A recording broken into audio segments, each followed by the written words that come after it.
Every year, more than 30 tons of diamonds are extracted worldwide.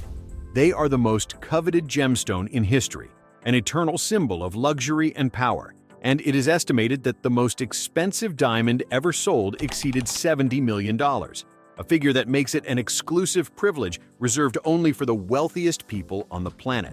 But have you ever wondered where they really come from? What makes them so exclusive, so desired, and so valuable? Well, today we'll travel directly to India, home to the largest diamond cutting and polishing plant on the planet. There, every day, more than 80,000 specialists transform rough stones from the huge mines in Africa into perfect crystals, ready to become the most exclusive jewels in the world. So get ready, because you are about to discover how one of the most desired minerals on Earth is mass-processed. Let's begin.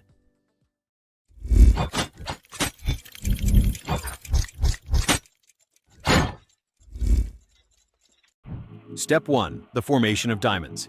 It all begins long before a diamond shines in a jewelry store. These small gems are born more than 150 kilometers below the Earth's surface, deep in the planet's mantle.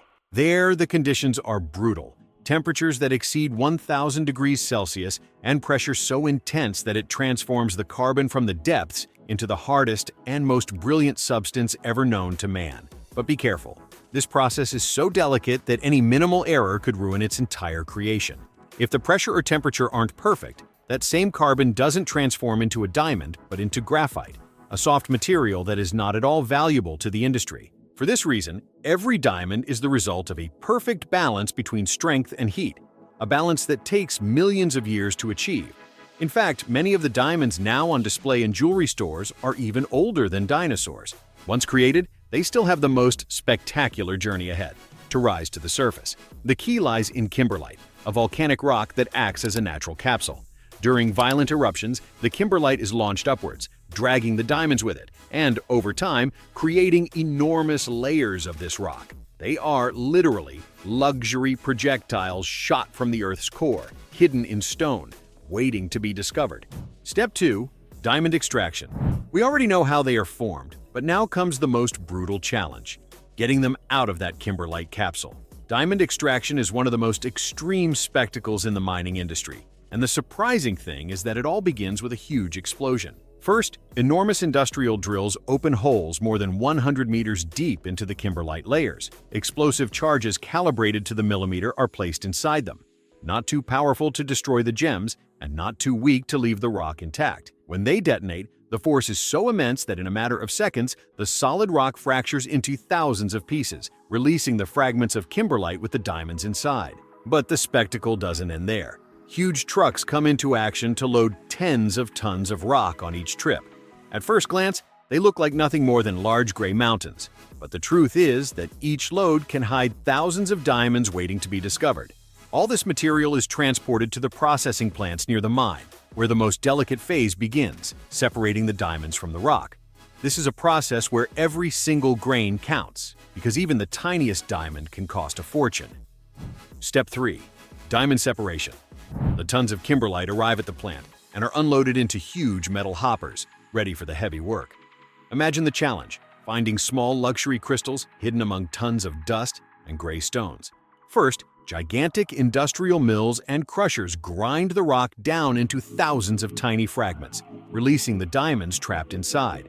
Afterward, the crushed material passes into enormous processing tanks, where it receives an extreme chemical treatment: baths and special ultra-strong solutions that pulverize the leftover rock without affecting the diamonds in the slightest. The diamond is so hard that it can withstand what no other mineral could, remaining intact in the midst of the chaos. But it's not over yet. The resulting mixture passes through enormous industrial separation machines that function like large sieves. Light particles disappear, while the diamond crystals remain on the surface, shining like small sparks in the mud. In the end, the rock is left behind, and the only thing that survives are the rough diamonds, ready to take the next step on their journey to becoming jewels worth millions. Step 4. Cleaning and classification. Once separated from the rock in Africa, the shipments of rough diamonds are sent by plane under maximum security to India, home to the largest diamond cutting and polishing plant on the planet. There, one of the most delicate processes in the entire chain begins. Although they may seem perfect at first glance, the truth is that they are still covered in small traces of dust, mud, and kimberlite that must be removed with surgical precision. To do this, thousands of crystals pass through industrial cleaning machines where jets of very high-pressure water and, in some cases, special chemical solutions remove any trace of impurity. Once sparkling, the key phase arrives, the first classification. And here, the best of technology is combined with the human eye. Expert gemologists examine the diamonds one by one, grouping them by size, color, purity, and shape, while advanced X-ray systems and laser scanners detect which ones are the most valuable. Thus, each stone finds its destiny. The smallest and most opaque will go to the industrial sector, but the largest and purest will be reserved for exclusive jewelry that can reach fortunes. And with everything ready, the most anticipated moment has arrived, shaping them and making them shine like never before. Step 5. Cutting and polishing. The time has come to unleash the full potential of these small gems. This is the point where each diamond multiplies its value, but also where everything is at stake. A single error can ruin millions of years of natural formation and cause its price to plummet in seconds. To begin, the diamonds are cut according to their classification and the type of jewelry to be created. Master cutters, supported by precision technology, use tiny saws and ultrafine lasers capable of dividing the crystal with surgical accuracy.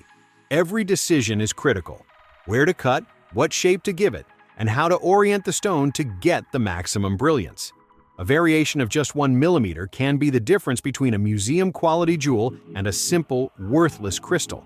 Then comes the real magic: the polishing. The thousands of cut diamonds pass through a system of rotating wheels covered in diamond dust. Yes, only another diamond can wear down a diamond. Little by little, the machines create small, flat faces called facets, which are the surfaces that act as mirrors and reflect light outward. The more facets a stone has, the more light it will reflect, the more sparkles it will cast, and consequently the greater its value. And now that they finally shine with all their intensity, the time has come to subject them to their most demanding test: the final certification. Step 6. Final classification and evaluation. The most demanding and decisive moment of the entire process has arrived: the final classification and valuation that will make each diamond unique in the market.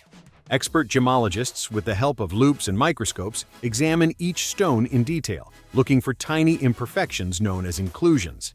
A spot invisible to any of us can make the diamond unfit for the market. Then comes the evaluation under the famous 4 C's: cut, which determines how it reflects light; clarity, which measures its purity; color, which ranges from the most radiant white to yellowish or bluish hues; and carat, the weight of the stone, which can brutally skyrocket its value.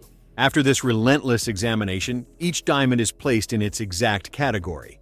The largest and purest are reserved for luxury rings and necklaces. The smallest, or those with imperfections, are destined for the industrial sector, where they are used in high-precision tools.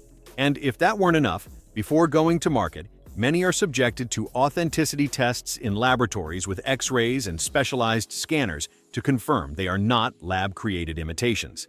Only 20 out of every 100 diamonds extracted pass all these filters and achieve the status of a gem for jewelry.